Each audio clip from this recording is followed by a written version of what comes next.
70 al 2020, pues veremos que nos encontramos. Nada más, muchas gracias.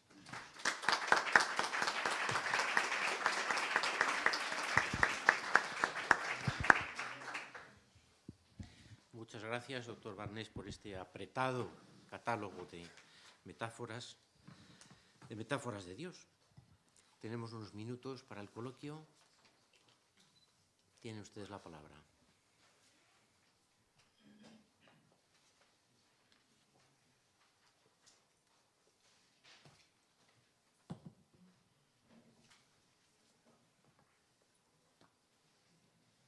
¿Nadie se anima? No parece. Yo tengo cosas, pero es un expediente demasiado fácil que el moderador pregunte. Me ha gustado que haya muchas citas de Unamuno porque aprovecho que tengo accidentalmente la palabra para colocar, porque realmente el Unamuno interesante para mí, para mi gusto, es el Unamuno poeta. Algo el Unamuno novelista y yo el Unamuno de los ensayos es que no lo soporto. Y en la poesía dice cosas muy interesantes. No es gratuito que el conferenciante lo haya citado tanto y que Ernestina Champurcín en su antología lo haya recogido tantos fragmentos. Impensable la idea de la amistad con Dios en el mundo antiguo. Bueno, el mundo antiguo grecolatino, porque es mucho más antiguo el mundo, la cultura semítica, el pueblo de Israel. No, ya, eso por supuesto.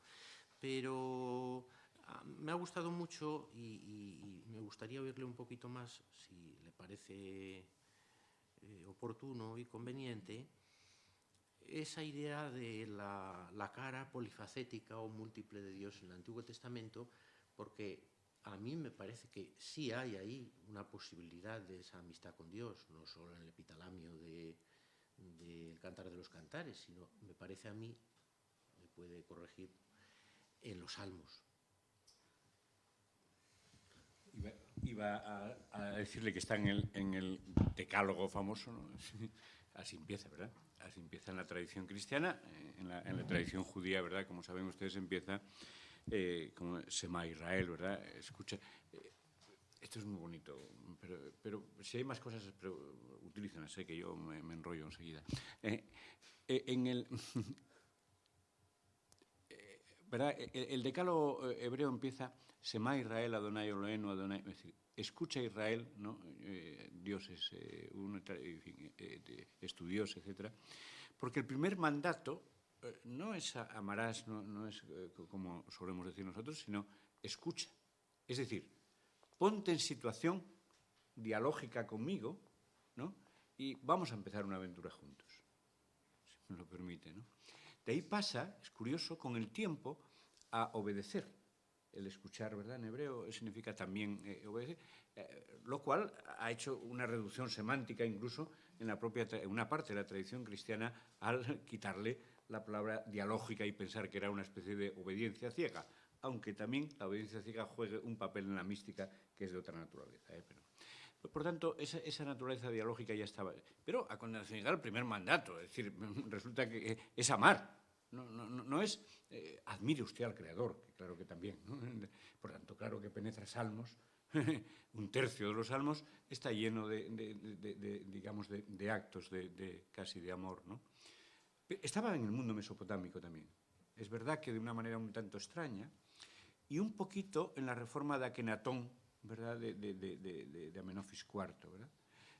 Por tanto, es verdad que en el mundo semítico que en el conjunto estaba, y en el caso de la Biblia, obviamente mucho más, ¿no? Bueno, incrementaba su propia, digamos, percepción evidente y yo creo que certera, ¿no? Con el mandato. Pero es verdad que ese Dios polifacético del que les hablaba es muy importante, por dos razones fundamentales. Si no, no entendemos bien el proceso al que da lugar para nosotros, para nuestra tradición más occidental, el Antiguo Testamento, la Biblia judía para la tradición judía, ¿no?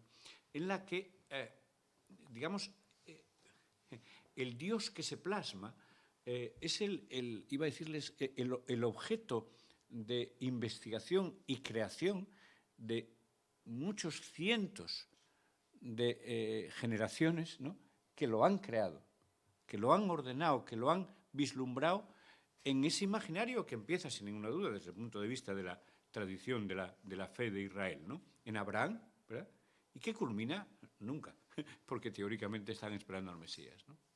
Por tanto, y en la tradición cristiana, lógicamente, se expresa en el Dios que asume Jesús, ¿no?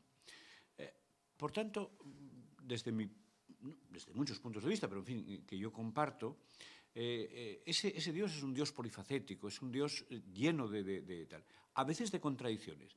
Y déjeme, al expresarlo así, expresar o añadir una idea complementaria a esta, que, reitero, daría lugar a muchos rostros, ¿no?, de Dios, pero que es muy importante. Se suele decir, es que la Biblia es contradictoria. Claro. Entonces, no, es que ha querido ser voluntariamente diversa. ¿Me explico? Nuestro fenómeno de contradicción en una parte de Occidente procede del mundo griego, como no podía ser de otra manera, y es absolutamente admirable. Es decir, que tanto la tradición platónica, o si quieren ustedes socrática, como la propia aristotélica, ¿no?, nos haya llegado a poder establecer no solamente el orden conceptual que permite distinguir el sujeto del objeto, sino la relación del sujeto con el objeto, y al mismo tiempo el progreso que eso ha significado hasta el día de hoy, es absolutamente, reitero, digno de loa y de admiración, y vivimos con ello, creo, la modernidad sin ninguna solución de continuidad que pueda ponerse en duda, a mi entender, ¿no? Pero junto a ello, el mundo semita, y especialmente la tradición del mundo bíblico, veía más importante la recepción de esa propia tradición.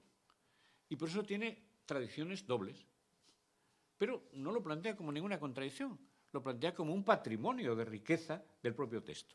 Déjenme decirles un ejemplo bobo. Como ustedes saben mejor que yo, el capítulo 1 es de una mano, de Génesis, ¿no?, y el capítulo 2 y 3 es de otra mano.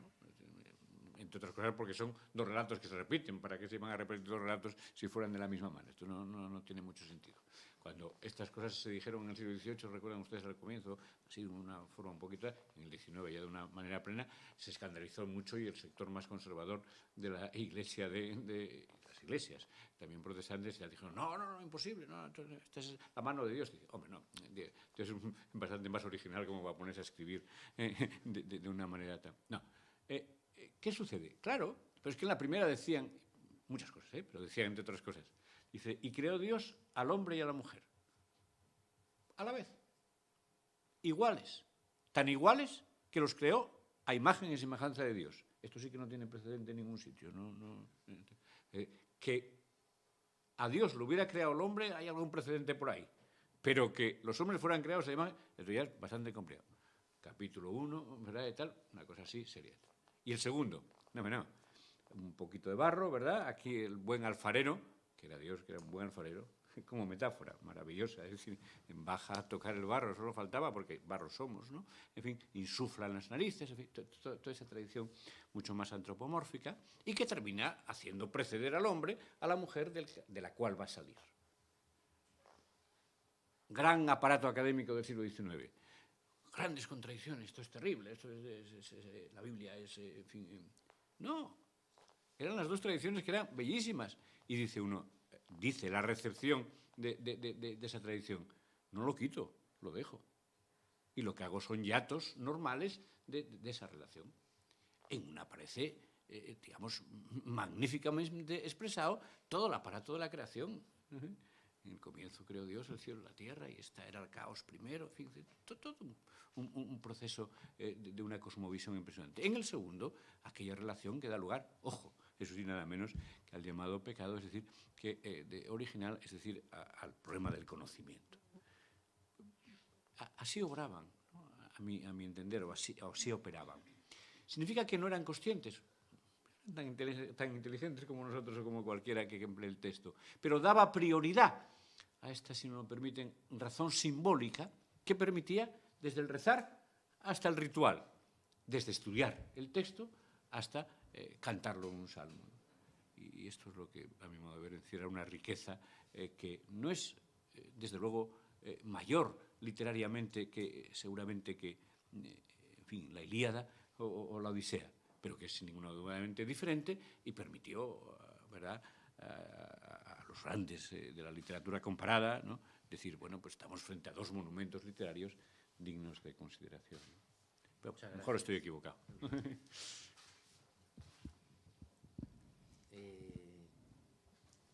Ahí en el fondo, luego Carlos. Quizás continuando con lo que ha estado comentando el profesor Ballina y lo que ha dicho también en la ponencia, con el tema también del concepto de Dios, ¿no? Me ha llamado la atención, bueno, hasta cierto punto nada más, pero creo que es curioso el hecho de que cuando se les pregunta a las personas si tienen una creencia en Dios, algunos de los que dicen que sí y algunos de los que dicen que no, en realidad coinciden más o menos en que creen en algo superior que no definen como Dios o que sí definen como Dios. Entonces, ahí la pregunta también sería cuál es el concepto de Dios que se está utilizando y por qué unos se identifican con él y otros no, teniendo quizás una idea similar en cuanto a es algo superior o un espíritu o algo parecido, pero no sí o no el concepto tradicional que hay de Dios. Sí, voy a ser más breve, perdonen que... no por usted, que me encantaría seguir hablando, digo, por permitir el coloquio, ¿verdad? Muy sucintamente. Este es un viejo problema, ¿eh? Piensen ustedes que llega nada menos que al teísmo inglés. Por tanto, lo que sucede es que la sociología, digamos, trata de resumir aquí algo que es muy complejo. En realidad necesitaríamos como 7 preguntas para saber exactamente cómo contestan, por decirlo así, los grupos de personas, ¿no? Incluso aquellos que creen en una fuerza superior, la fuerza superior puede ser absolutamente materialista. Es decir, hay, por ejemplo, gente que cree a pie juntillas en que la energía, no sabe bien definirla, pero en fin, no sabe uno si es efectivamente la de Einstein directamente o la que esa persona o ese grupo de personas expresan, es la en la que creen o no, ¿no? Por tanto, tiene usted razón, hay una... Bueno, lo que se trata es, por decirlo así, a mi modo de ver, es en la negación de un Dios personal, ¿no? De un Dios teóricamente más en la tradición, no solo literaria que acabamos de ver maravillosamente en esta selección de textos, sino en toda una tradición sobre el Dios personal, ¿no? Y esto parte desde concepciones filosóficas que entienden que hay tal distancia entre el ser humano y Dios que es imposible esa definición, hasta aquel que cree que la personalización es una antropomorfización, un humanismo de Dios tan grande que no es permisible, ¿no? Por tanto, yo diría, si no lo interpreto mal, ¿no?, que se abre un gran saco en el que una parte de la gente que no cree en el Dios personal sí cree, sin embargo, en algún tipo de energía, de fuerza, incluso de ser superior, entendiendo ese ser no en una dimensión personal que todavía no sabe cómo expresar él mismo, ¿no? Pero piense que esto lo decía así, no así como yo lo digo, pero de una forma mucho mejor, por supuesto, y de una forma más compleja, no nos da tiempo, el propio Teilhard de Chardin.